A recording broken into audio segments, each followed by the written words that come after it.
Hi everyone, this is Ms. Polsetka, your chemistry teacher. Most of you should be working now on Unit 4, and in Lesson 5 you're asked to calculate the empirical formula of an unknown solid. And this can be a little bit tricky for some students, so I thought I would go through one example of how to do it all together.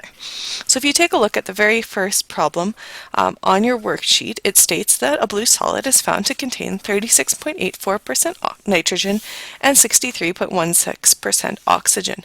And then we need to then write the empirical formula for this solid.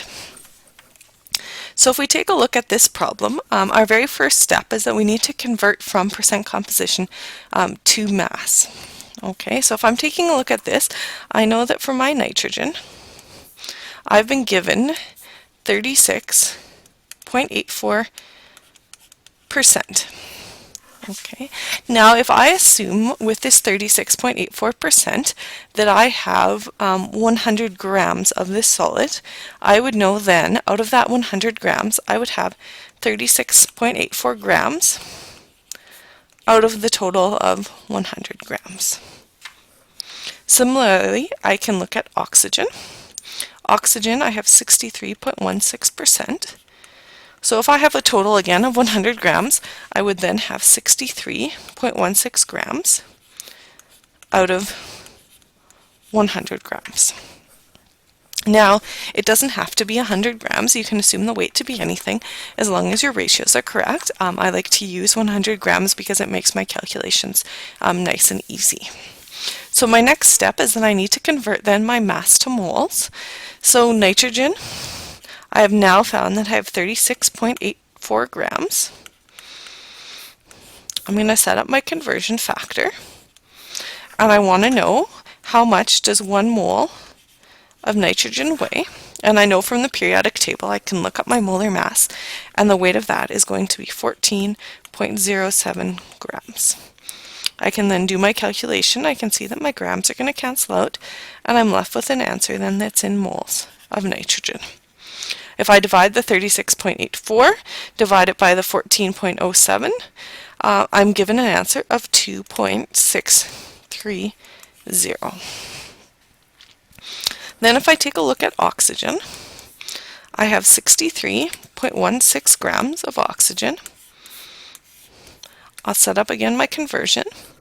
This time, 1 mole of oxygen is going to weigh 15.999 grams.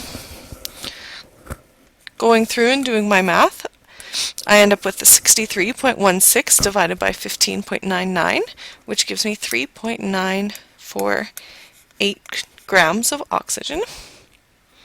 Sorry, not grams of oxygen, that should be moles of oxygen. Okay, and grams have cancelled out there. My next step now that I know how many moles of nitrogen I have and how many moles of oxygen is I need to look at the ratio of nitrogen to oxygen.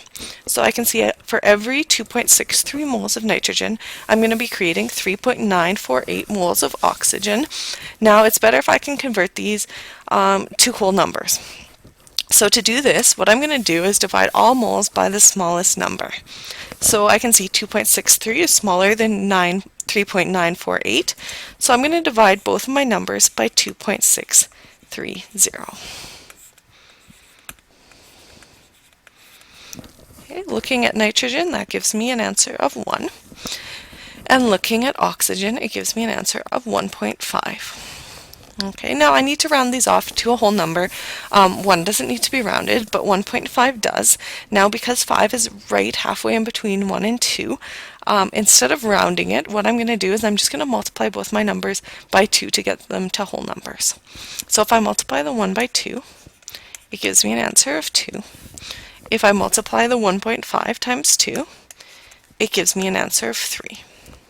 This now tells me that for every 1 nitrogen, it's going to be bonding with 3 oxygens in my solid. So I can write out the empirical formula, and what that would then give me would be 2 nitrogens and 3 oxygens. I hope this helped. Thanks for watching.